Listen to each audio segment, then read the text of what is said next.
Welcome to the show. My name is James Nielsen Watt, and in this show, we interview interesting, inspiring, and successful people so you can learn the secrets to success and can play the game of life, business, health, and happiness better. And the philosophy we take here is if I'm leveling up my game, you get to level up yours as well. So get ready to listen to some inspiring people who have figured out how to have success in all areas of life: health, happiness, wealth, business.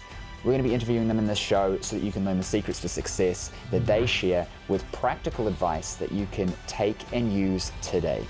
So if you enjoy the show, please subscribe, please leave us a review, and please share it with your friends, because if I can help you and you can help others, then we can help more people together and we can all level up our game together. My guest today is Dave Hollis, a New York Times best-selling author, host of the popular Rise Together podcast, keynote speaker, and life and business coach. Dave's history includes CEO of a media startup, president of sales for the film studio at the Walt Disney Company, talent manager across film, TV, and music, along with work in publicity, research, and technology in the entertainment sector. Dave's leadership has helped relaunch the Star Wars franchise and guided the release of global hits like Frozen and Beauty and the Beast. He also sat on the board of the membership committee for the Academy of Motion Pictures, Arts and Sciences, of which he is a member, and on the boards of Fandango Labs, Will Rogers Motion Picture Pioneers, National Angels, and his alma mater, Pepperdine's Institute for Entertainment, Media, and Culture. Welcome to the show, Dave. Super excited to have you on. I'd love it if you can give us a little bit about you and your story, because I think you've got a really, really interesting background. Thanks, James. Happy to be here. I am the father of 4 kids. We'll start there. I live just outside of Austin, Texas, here in the U.S., and am a work in progress, the way I would describe myself. Someone who is just perpetually and continually for the rest of time trying to continue to put myself into new spaces so that I can learn and grow and do everything I can to become this person I'm hoping to be at the end of my life. I have had an interesting couple of chapters, as it were, in my professional career. I spent the first 20 or so years of my life inside of traditional entertainment jobs. I worked at Fox, worked at a talent agency, managed talent for some length of time, a grassroots marketing agency, and then spent 17 years at the Walt Disney Company, where I went from a brand assistant to the president of distribution. I was the head of sales at the studio before I left in 2018. As I say, I left my career for my calling and walked into entrepreneurship, the interest of creating tools, resources for people that if they were to use them might afford them breakthrough in their own life, the opportunity to get a step closer themselves to how they maximize their potential or get closer to purpose. And so as much as my 99-year-old grandma is also wondering, what the heck do you do, Dave?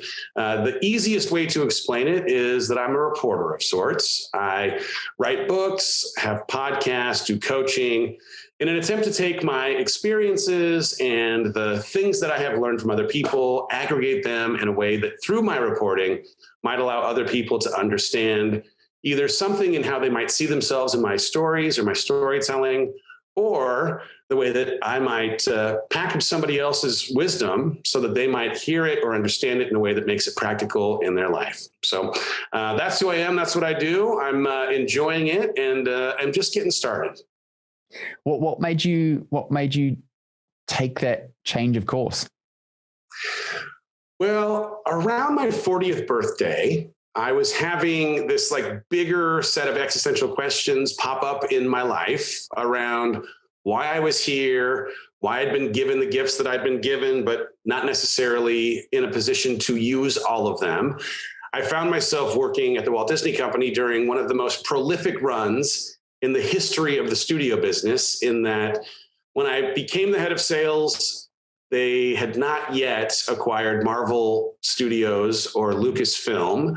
And by the end, they had. And so then as the person who was taking these films from the most prolific brands and the best storytellers on the planet to movie theaters, I had just extraordinary leverage to ask movie theaters to pay, frankly, whatever we wanted them to pay for Disney, Pixar, Marvel, and Lucas movies. And as it turned out, whether it was the strength of the team or the best leadership in the history of corporate America, the biggest and best intellectual property, there was something that was disconnected for me in having been given these gifts and not necessarily having to use all of them to do well. I was getting straight A grades without having to study for the test.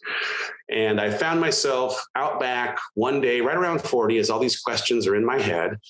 And I, at the time, had 3 boys. They're now 14, 13, and 9, but then were 9, 7, and 4.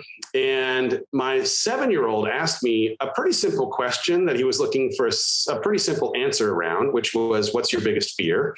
We were playing this game in our hot tub that we always played, Ask Dad anything. And usually it was gross and ridiculous stuff. But this time he asked this question and he was looking for tarantulas or scorpions. And out of my mouth fell, not living up to my potential. And what I realized in this unconscious thing that now became conscious, that I was in real time living into my greatest fear. I was in a job that for so much of my life, I thought would be my dream job, that to the outside world certainly checked many boxes with the title or the status or the way that it might allow me to sit at certain tables with certain people. I thought it was the thing that I was going to be happy with or fulfilled by. And yet there was something that felt like it was missing. I just wasn't in a place where I was still growing, because the strength of that slate or the strength of that team was not having me uncomfortable. I'd moved away from the learning curve. I was in a place where I wasn't in that discomfort, having that friction produce growth. And so in the absence of growth, in some ways, I mean, I don't mean to be dramatic about it, but I do believe that you're either growing or dying. And I found myself in what felt like a state of death, in that I was no longer becoming, I was devolving in some ways into a version of myself that I didn't have pride for. And so I had in that conversation in a hot tub now, a reason, an excuse to create action. And the action that I took was making a pretty dramatic decision to leave a job that few would leave, to pursue something that didn't make sense to others, but definitely made sense to me. And as much as I'd love to say that that was, the hard decision, it actually was the first of what ended up becoming a series of hard decisions, as I found myself absolutely getting what I asked for in discomfort, being in a new place, trying new things, failing regularly so that I could learn from those failures. But as I look back now on these last 4 or 5 years, I have become who I've become in so many ways because of this decision to leave what I knew for the things that I ultimately needed. I was going to ask, did you transition, or did you dive all the way in? And it sounds like you dove all the way in. Was there any idea of what you were going to do, or you just had to cut off, or was it kind of like, this is what I'm going to pursue, I'm going to make it work, and then you found struggles? Like, what was that about? So I did have a plan. At the time, my then wife was working in a business that she'd been for 9 previous years working on by herself. And it felt like it was at a tipping point of sorts in terms of its potential to grow.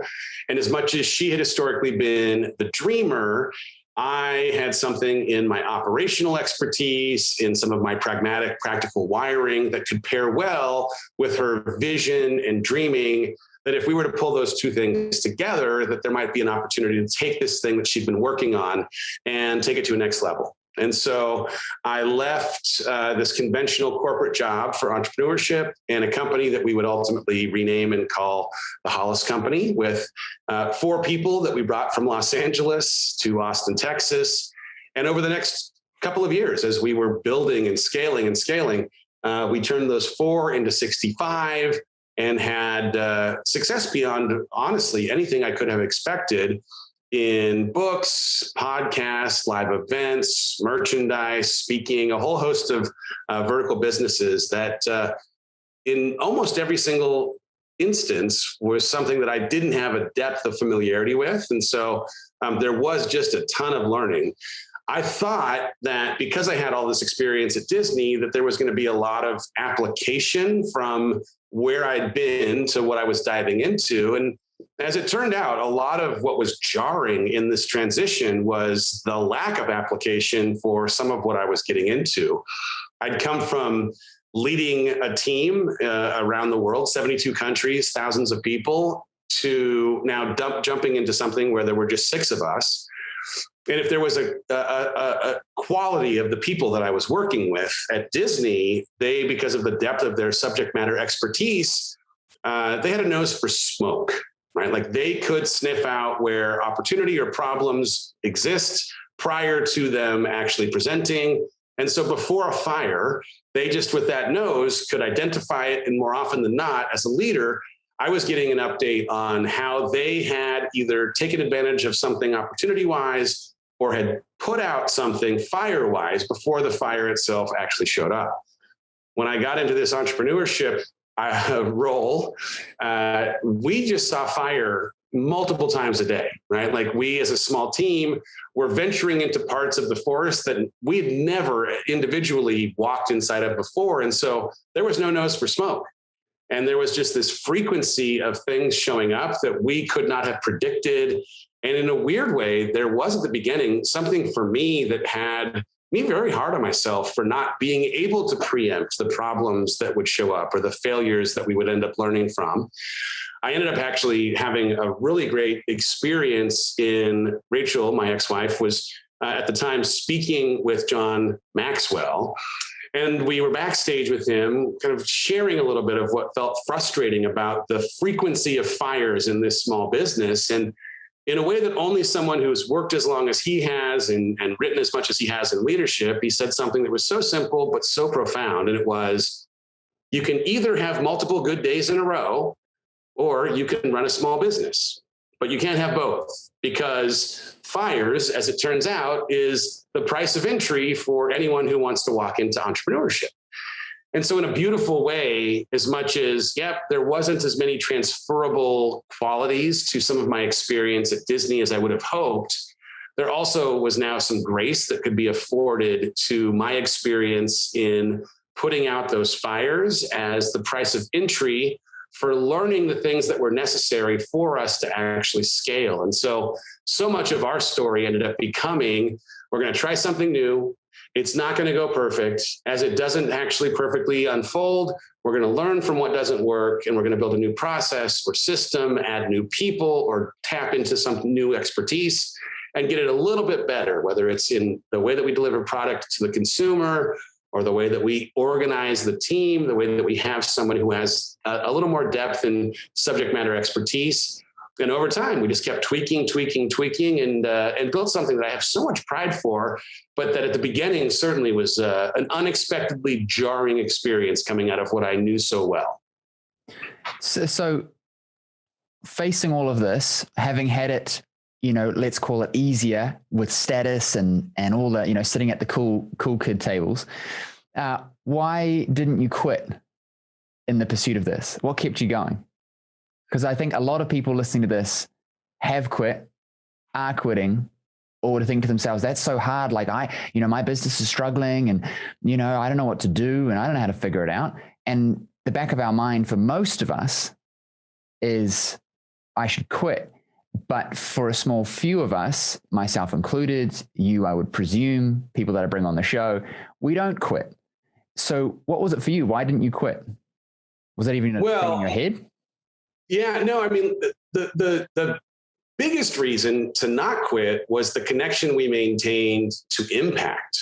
Because as much as there were fires, and as much as it was frustrating, and as much as there was a ton of growth that came in the breaking down of muscle that built it back up stronger, the through line was we were still consistently delivering something that the audience was receiving with open arms. And the way that we were able to stay inside of a feedback loop with the audience that was telling us, hey, you're onto something, but also gave permission for us to keep trying things that fell outside of our core competencies or we hadn't necessarily done before, because we were in so many ways listening to what they were representing that they needed. And we were trying to develop strengths that might serve their needs in a super specific kind of way. And so really, I mean, I give a lot of credit to the community of people that we found ourselves in life with on a very regular basis, because their regular feedback of, my goodness, this work is working. My goodness, these tools are helping me have breakthrough. My goodness, the way that I am actually applying what I learned at that live conference is changing the way I'm showing up for myself or love the ones I love the most. And so being connected to that impact was a salve that could take care of any of the frustration that you'd feel on a down day. Were you actively looking for it, or did you have to remind yourself of that? Because I know that, if I'm having a tough day and there's that one client or that one situation, and it can feel like it's far bigger when we're looking at things under the microscope because we're the owner, the operator.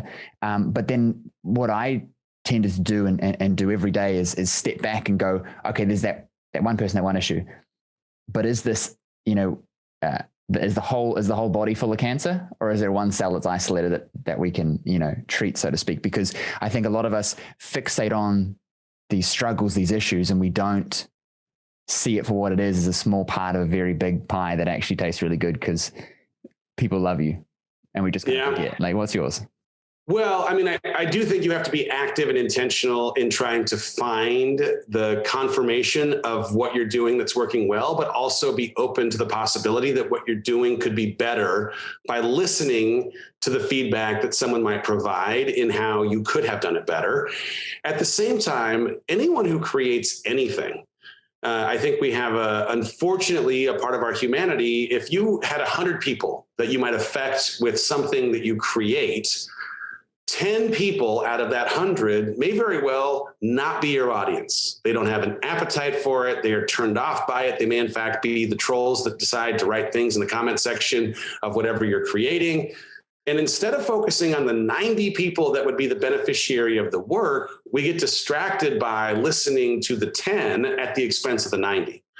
So part of what you have to do is just train your focus on who the work is intended for, and release yourself from the worry of creating something that will be universally loved. You are not free ice cream. You will not be universally loved. And the sooner that you can become comfortable with, like I write books.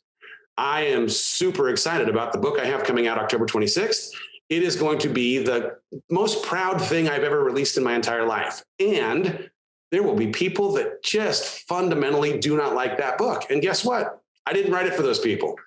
And I can either consume my time by looking at those negative reviews or the way that a Reddit community wants to light me up, or I can stay focused on and connected to the community of people that are absolutely 100% having transformation because of the work. And whatever you do, whoever you are, listener, like you're doing something that has, in the niche that you've decided to serve, you have people that absolutely are the beneficiaries of the strengths that you're bringing to their needs. But we spend too much time worrying about the people who our strengths are not meant for, and we have to intentionally pull our focus back to those that it was intended for, rather than wasting our time and our emotional energy on those that it was never intended for in the first place. For me, if somebody doesn't like something, or they're upset by it, or it's a comment on one of my ads, it's like, oh, you don't like it? No, I don't. Oh, it's not for you. And that's just the story in my head. It's like, if you don't like it, it's because it's not for you. And that's allowed me to separate, because I think part of the human condition, like you said, it's like, if I'm pleasing 70 people with whatever I'm doing, but there's 5 that dislike it, that plays more on our biology than the 70 who are positive. And you would know this intimately, being in the entertainment space.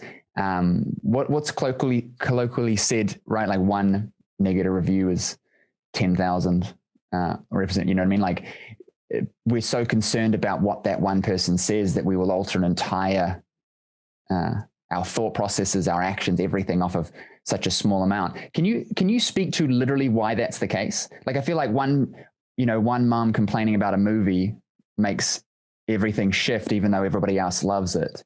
What's been your experience with that, and why do you think that's the case? I'll say this, and this is going to be heresy because I'm speaking to a New Zealander. I don't like Lord of the Rings. I'm sorry that might pierce your soul, but I don't. And the fact that I don't takes nothing away from the millions and millions of people that love it. the fact that it's made billions of dollars, the fact that it spawned a sequel series called The Hobbit, which I also, I'm sorry to say, do not also like. It doesn't in any way take away from the quality of that work. And so the fact that I don't like those films or that series in no way demeans the fact that it is the highest quality, most loved thing for many, many people and is among the most successful film franchises in the history of the film business. Every person out there has individual taste. They have individual wiring and are looking for a set of tools that meet them where they are. And the ego inside of any of us as creators that would hope to be the silver bullet that solves the problems for all people is a bar that's just too high. It's an impossibility. And so, when I was certainly in the film business, we would do testing on every single thing that we would do, whether it was the film or the marketing assets or the trailer or the billboards or whatever it might be. And there was always, every single time, plenty of people that did not respond to the film or the billboard or the trailer. And we just knew, oh, this movie is not for them. We are actually now better informed by understanding who doesn't want this or doesn't feel like it's for them, so that we can now target our message, target our marketing to the people that it's actually for. Didn't make that product bad. There are plenty of movies that we had bad reception from a certain segment of the audience, and in no way did it take away from our ability to market it, to sell it, to have it become commercially very, very successful to the people it was intended for. And so for whatever you're creating, whether it's you as a personal brand or you developing a product, it's likely not going to be for everyone. Unless you create Seinfeld or Friends, it's likely not going to be for everyone. Even those two examples, by the way, there are plenty of people that don't like Seinfeld and Friends. And it doesn't in any way take away from the quality of what those TV franchises end up meaning. I might even be talking in a way that's a little more US centric. I don't know how those franchises work in New Zealand as a for example, but just because they might not work in one geography or to one demographic in no way demeans what they are from a quality standpoint. They were just created for specific people. And the sooner you can divorce yourself from thinking that you have to create something that will make all people happy, the sooner you can really focus your efforts on those that it was actually intended for. Circling back a little bit at the start, you talked about, you're in this pursuit of never-ending improvement until your last day. I think that's the human condition when we start to get perspective on things. Is like how there is no point that I'm now happy, successful, healthy, because there's a regression to it. There's degeneration to it. And it's this constant battle to stay above ground, so to speak, if you don't keep drinking, you don't keep eating, etc. But I think that more importantly, I think that where we find our purpose is in our progress, because we'll be left behind if we're not progressing. I'm a father of 2 boys.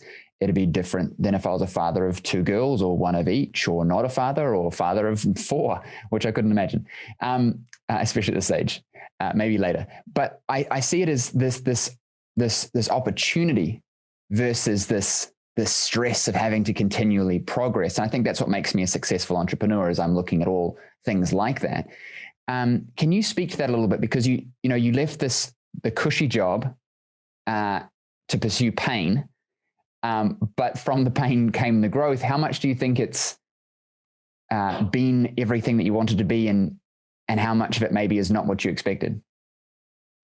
Well, what's interesting, I think that as humans, there is a constant that is change, right? Change is just a constant that will exist in our lives. And there are 2 varieties of change. There's change that chooses us.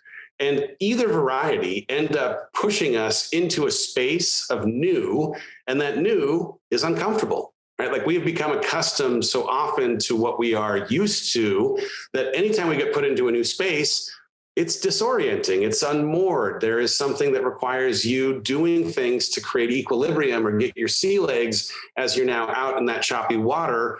But that choppy water exists for growth, not like in spite of it, but because of it.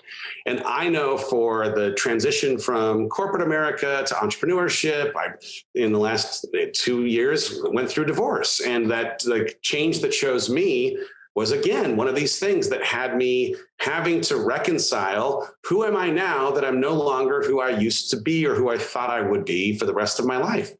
And in each of those instances, there is, sure, post-traumatic stress that exists when you have something that's new, but there's also post-traumatic growth.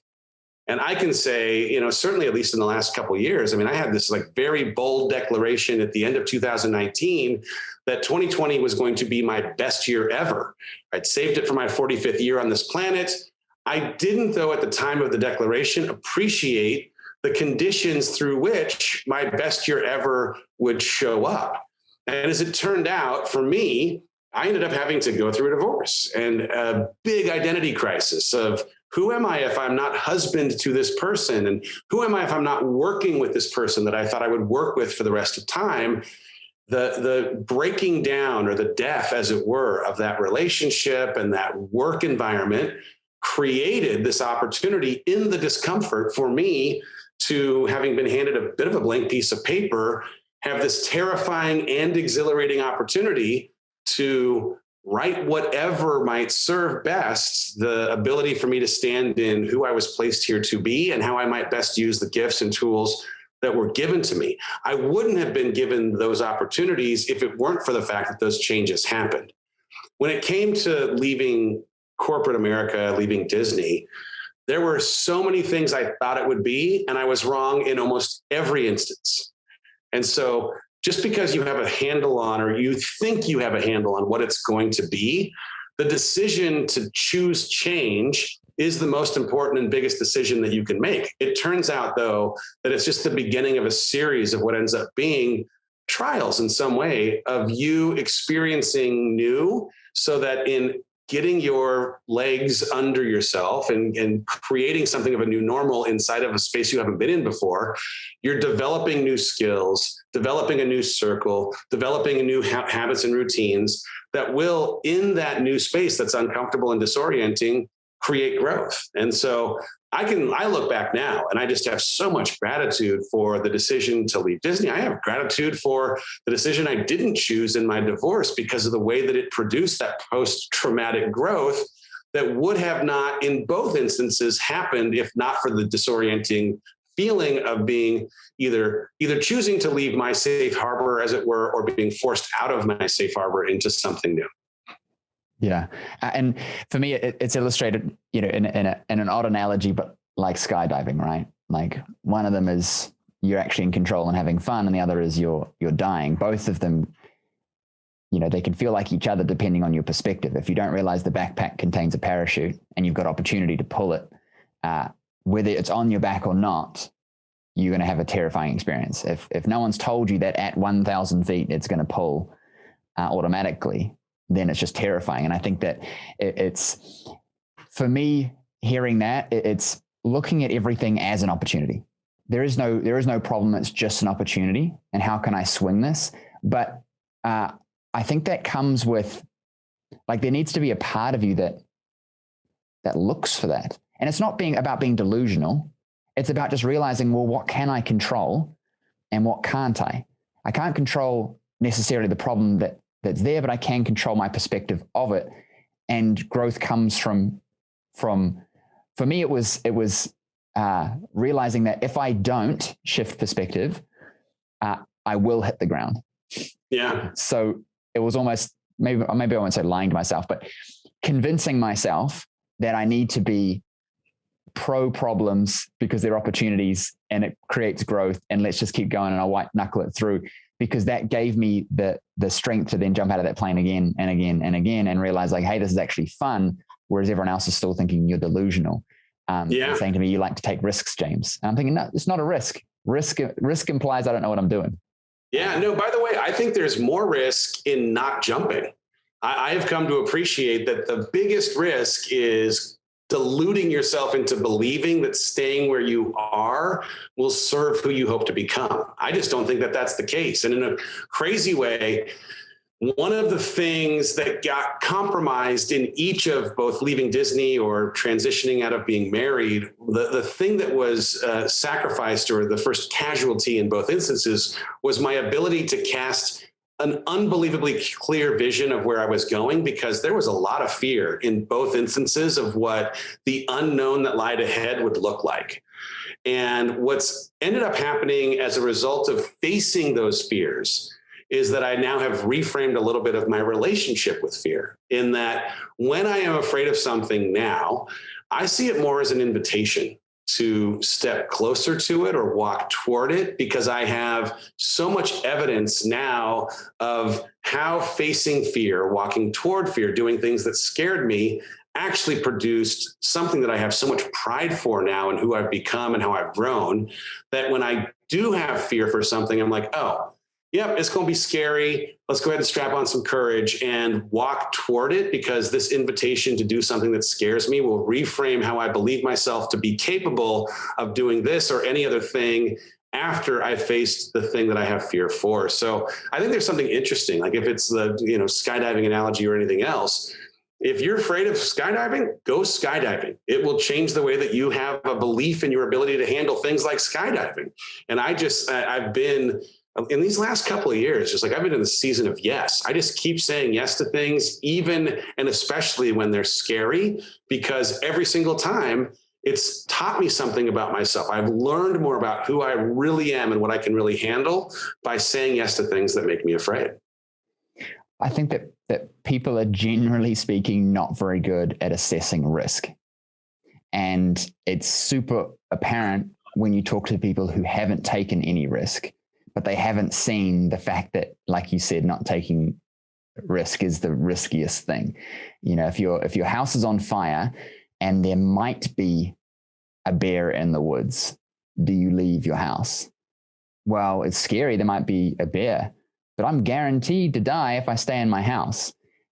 People will stay right till the end, almost to the point that now I can't leave. And we all know people who didn't leave and then wanted to after the fact and were trapped because they were so afraid to. And I think my perspective is that people are afraid to make the wrong decision more than missing out on the right decision. It's like, well, I'll forego that thing because I'm a martyr. I won't get it. That's okay, because I'm so afraid of making the wrong decision. But it's in the wrong decision, which isn't really the wrong decision, 9 times out of 10, you find yourself, you find growth, and then you achieve the things. Because neither of us just made a decision and cool, we got some success. Like and I don't say that I made the wrong decision. I said they're all learning opportunities, because the moment I call it a wrong decision, it implies that I can make wrong decisions, and then that gets me all mucked up and back to, the status quo of not making those decisions. But, whether it's opportunity cost, whether it's, staying stuck and never achieving potential, I think that terrifies me. Yeah. Well, if you think about it, like if you think about a big circle, just go with me for a second, that is all the things that we fear, right? Like, I think that there's some part of our human condition that thinks about every single possible scenario, a lot of times leaning more toward the worst case scenario than the more likely scenario. But think about a big circle as what we worry about. And then a subset, a smaller circle inside that big circle, is the things that can actually happen, right? Like, we worry about a bunch of stuff that doesn't even have a chance of happening, because that's just part of our human condition. And there's a subset inside that is the things that can happen. And then think about a little pinprick inside of that smaller circle. Those are the things that do happen, right? So we've now expended all of this energy on this very, very big circle that goes wildly beyond what can happen. And even if we just worried about the things that can happen, it's wildly more than the things that do. And so part of what we have to train our focus on is what can actually happen, or even maybe more importantly, what actually does happen. Because and I'm a math person, so when my kids start to worry about something that is ridiculous, I have a kid who is worried about appendicitis. And I'm like, oh my goodness, I got to break this down in math, brother. Like there is a higher probability of you getting hurt on the monkey bars than there is in you having an adverse reaction to anesthesia inside of an appendicitis attack that you don't even have any reason to worry about. I've never had appendicitis. I don't have any instances in my life of someone having a bad time with appendicitis. Why are you spending time worrying about this? But I think that's part of it. One of the other things, though, that I think is fascinating about us as humans is that we get so enamored with and put on a pedestal at times the things that we are familiar with, that at times we can even do it to the suffering that we have familiarity with, right? There are, I think, times when we have a way of putting our suffering in on a pedestal or staying connected to it in a way that even if it is the thing that could kill us, we wouldn't let go of because it's become part of our identity, because it's something that feels like there's some predictability around the thing that we've suffered with. And it could be a bad relationship or a bad work environment or the negative coping mechanism that we continue to lean on. But whatever that suffering is, we stay with it because it's just become part of us. And the idea of letting go of that suffering creates unpredictability that we would fear. What would happen if that wasn't part of our story? And whether it's martyrdom or I think it's truly just like familiarity, it's a very, very strange phenomenon that we honor our suffering in a way that wouldn't allow us to move past it because of what it might mean if it wasn't a part of our life. And I want to encourage anyone, like suffering doesn't have to be a part of your story. There is another version or option, but it will be uncomfortable. It will trigger your fear to move away from things that you've known, including suffering, because anything that moves you away from something you've known is new. I was to backtrack a bit. I was very taken up by legitimately thinking that I was going to die from a meteor strike when I was a kid, because I could not understand risk. And I think that we laugh at that as big people, right? These small people thinking about meteor strikes, but then us as big people think about the economy crashing, my company going under and me living on the street, like ridiculous things that seem real to us. And remember that, and I know you know this, right? More for our audience, your kid believes legitimately that could happen because they're missing information. Now, how often do we face down a fear of something thinking it's real, but really we're just missing a hell of a lot of information? Yeah. And we don't have the brain power for most of us, not being offensive, but just legitimately, the average person, the brain power to process, the training, the experience, or even the contextual information to be able to assess that risk effectively. But we're consumed by it. Something that has been really interesting me lately is this idea of relative risk reduction versus absolute risk reduction. So, for example, wearing a helmet will stop me from dying if I get shot in the head, let's say, making stuff up here. 100%. Let's say the risk reduction is 100%. But wearing a helmet 24/7 is silly because the absolute risk reduction is infinitesimally small because, first of all, I'm probably not going to get shot in the head. So wearing a helmet isn't really effective. But something a bit more relatable might be, swimming at the beach and having a shark repellent on. Most people who swim never meet a shark, or most beaches don't have sharks. Of the beaches that do have sharks, you never meet a shark. And even if you do meet a shark, you don't have a bad interaction. And even if you do have a bad interaction, it's not life-threatening. And then if it is life-threatening, you've got healthcare. And so there's infinitesimally small chance of actually dying from a shark attack, which again is something that kids think is going to happen when they swim at the beach all the time. The absolute risk reduction in not swimming versus the relative is insanely different. And this is, I think, important in business as well as life to understand certain behaviors might be, there might be a strong relative risk reduction, but the absolute risk reduction is actually very, very small. And so we should actually still do the thing.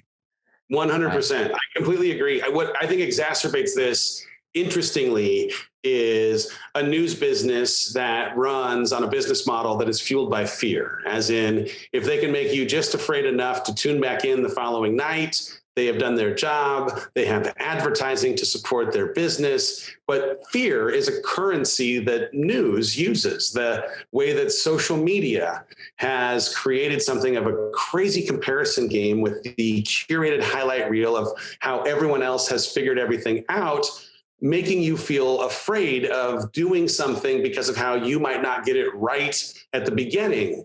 The way that marketing, like every message we get from anyone who is marketing is basically telling you that you do not yet have the things that you need in order to be successful. And those messages, whether it's news or social or marketing, all of them play into something in our subconscious that convince us of our inadequacies in a way that keeps us convinced that, yeah, we should believe those infinitesimal statistics that would have us choosing to not go instead of going, even though the odds, when you really do break it down, are so wildly in our favor that we're not going to come up against that worst case scenario that we fear.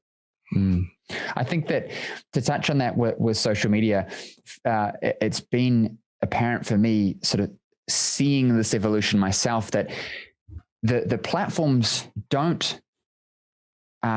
they're not designed to make us feel a certain way. They're designed to give us the things that we want to see. So if you get triggered because you're upset by what you're seeing, it's probably because you keep engaging with it. And so the algorithm just wants to keep showing you stuff that you care about. Because what if you were on a positive trend? I did this as a study. I pretended like I was really into whales and fish and stuff like that. I just would watch fish related videos. And sure enough, Facebook just started showing me heaps of fish related videos, but it was smart because it knew that maybe I'm not going to like fish forever. So it would show me other things that are mildly similar, fishing, sports, etc. And some of those I'd engage with, some of them I wouldn't. And this algorithm was learning what I wanted to see. Now I understood this. And I was doing it in a positive spin. But what if it was a negative spin that kept showing me how I'm going to die of all of these terrible things, all this bad stuff's going to happen, or how I'm inadequate or whatever, right? All these rich people, and that's not fair. What we have to remember is that it's been shown to us because we're consuming it, because whatever you see on your news feed is different to whatever I see on mine based on what I interact with and what I enjoy and what I do. And for me, when I really realized that, I said, holy crap, I'm the one who's digging a hole, jumping in it and burying myself. This platform's doing nothing. It's just giving me what I'm basically telling it indirectly that I want. So true. I just stop engaging with it. And so when I'm on social and I see something and I'm like, oh, I want to read the comments. I'm like, do you though, James? Do you want to read the comments? It's going to be cancer. And so then I just don't read the comments, and then I carry on with my day and I have a nice day, versus a friend that I know who will read the comments and then have a terrible day and tell me about all this stuff. And I'm like, bro, just stop reading it. Like, I don't understand. Like, just don't read it, and then you won't see it. No, it's so true. I mean, like, guarding our minds, guarding the way that we consume what we do ends up being such an important thing, because to your point, these devices, these machines are programmed to keep us inside of an echo chamber. And if we are inside of something that's positive, fantastic. But more often than not, just because of the way that we have historically been attracted to things, like if it bleeds, it leads, if it's, like a little controversial, whatever it ends up being, those are the things that you spend some time on, and they just start serving you more and more of those things in a way that convinces you that this is the world. This is the way that it is. This is the way that everyone is. So you have to, it's such a responsibility, especially as the father of 4 kids. I have to really be conscientious of how any kind of screen time is gated and guarded so that they aren't this early on in their life exposing themselves to something that might create a story of what the world looks like that's different from the one that actually exists. Because they don't have a perspective at that age to necessarily recognize what's happening. They can't see the matrix yet. And I think that most of us can't, but we need to become more aware of it ourselves. We're being influenced by the thing we pay attention to. Like, I don't read newspapers or the news because it is purely sensationalized, politically influenced to guide me to think a certain way, because that sells advertising space. Like, the news is not there to educate you. It's there to sell advertising. 100%. Considering that, mainstream media is dying, right? I was talking to somebody about this. They pointed out that mainstream media is dying. And so they're getting more and more sensationalized just to get you to pay attention, even more so. And so they're talking about things, obsessing over them, when we just talked about that relative and absolute risk, right? Something that actually is not really an issue, but they're hyping it because well, I guess we need to know about how many people died on the roads today. Like, how does that help me? It doesn't. Yeah. It just makes me freak out. So last couple of questions for you, my friend. What's something you wish more people understood? I mean, the thing I'm working on in real time, I wish I'd understood earlier. I am trying every day to answer this question. How do I feel about myself when I am by myself? And the way that I can have a positive reaction to that answer is connected every single time to the way that I have created integrity in my day to who I'd hoped to be in that day and how I actually showed up. So I know that I have a certain number of gifts, that I have suggested that, hey, this is the vision of who I'd hope to become. I have goals. I have habits that I know I ought to kind of stick to, or a routine that I want to stick to. All of those things end up in some ways being promises that I have made to myself. And so when I am able to keep promises to myself, when I ask the question, how do I feel about myself when I'm by myself? I feel fantastic. When I don't, there's the delta between how I've shown up and how I could have shown up, or the way that I didn't necessarily keep promises to myself, that space that exists is where my shame, my self-loathing, my lack of confidence, my lack of motivation lives. And so every day I am trying to close that gap. I am trying to create integrity between who I've suggested I want to be, who I've told myself I'm going to be, and how I actually show up in the day. That is the singularly most important thing. Second thing, though, and I have this tattoo on my arm. It's a quote from John Shedd. And the second thing ends up being connected to this tattoo that I've had. It's like a mantra of mine for the last 4 years. And it's a John Shedd quote. It says, "A ship in harbor is safe, but that's not what ships are built for." And so for me, it's been this reminder, and I think it's the reminder for any listener, that I was built to handle the choppy waters that live outside of my comfort zone. That I actually possess everything I already need. I already possess everything I need to handle the chaos, the disorientation, whatever it ends up being, that I will feel when I leave what I know for what I need. And that is as true for you, the listener, as it is for me. You have to start with this belief that you can handle, that you are equipped, that you are that ship that can handle the choppy waters outside of your comfort zone. I think it's powerful. I've heard that as well, right? Like the ship is safest in the harbor, but it is not designed for that. And I think that's something that a lot of us don't realize. It's like when we buy a phone and then we put it in this case to protect it. It's like, well, why? Because it needs to stay good. Well, are you going to resell it? It's going to have no value. Why are you doing this? And it's because of this fear stuff. For those of you who can't see because you're listening to the podcast, my little boy has come down this morning. I love it. To be with us. So one last question for you is, what's the most important thing you ever learned? The most important thing I ever learned.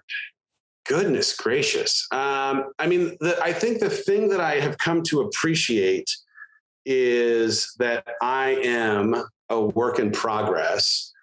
That the moniker work in progress is something that earlier in my life, I actually thought of as a negative, that not yet being where I'd hoped to be suggested that I had not yet given enough effort. I didn't possess the right kind of tools or skills.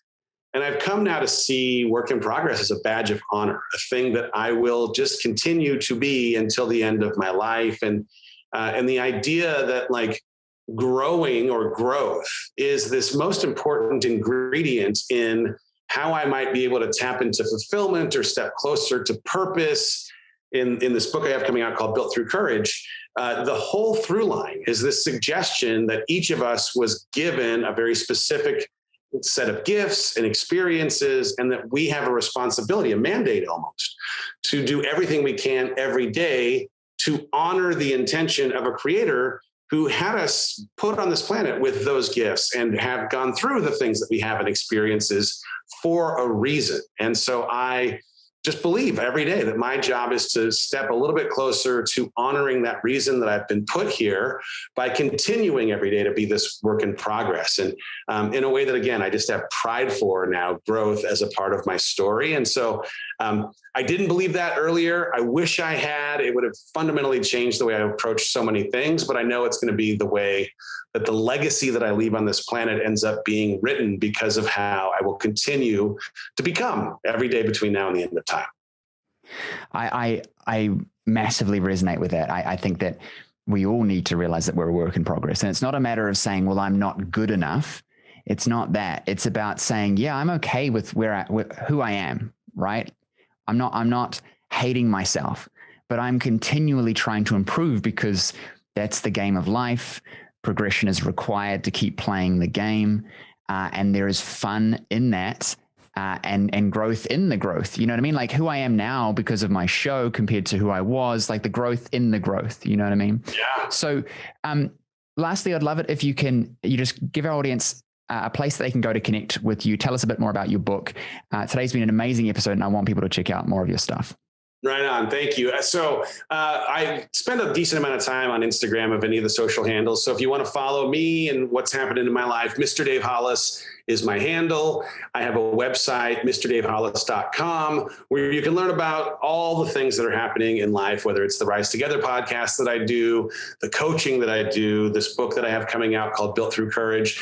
And if you are interested, October 26th is the day that it comes out. It's all about this idea of being really conscientious of where you are, having a deep sense of self-awareness and candor around what's working, and maybe more importantly, what isn't currently working, why you feel stuck, what isn't, currently in place around habits or routine or coping mechanisms, casting a really, really clear vision of who you'd hope to become and the steps that are necessary to get there. Of anything I've created in my long career, this is by far the proudest thing that I have ever created. And I can't wait for people to get it in their hands. Amazing. I'm definitely going to make sure that people are able to see your stuff and go and check that out when it comes out. Thank you so much for coming on the show. I really appreciate you. Thank you, James. Appreciate you too. Have a great rest of your day. Thank you for listening to today's episode. Everything shared will be in the description of the episode, so you can go and grab that. Now, if you enjoyed the show and you want to listen to more, please subscribe, because every week we're releasing new episodes with inspiring people, successful people, so you can level up your game. So subscribe and also leave us a review. We'd love to hear feedback about the show and your thoughts and opinions there as well.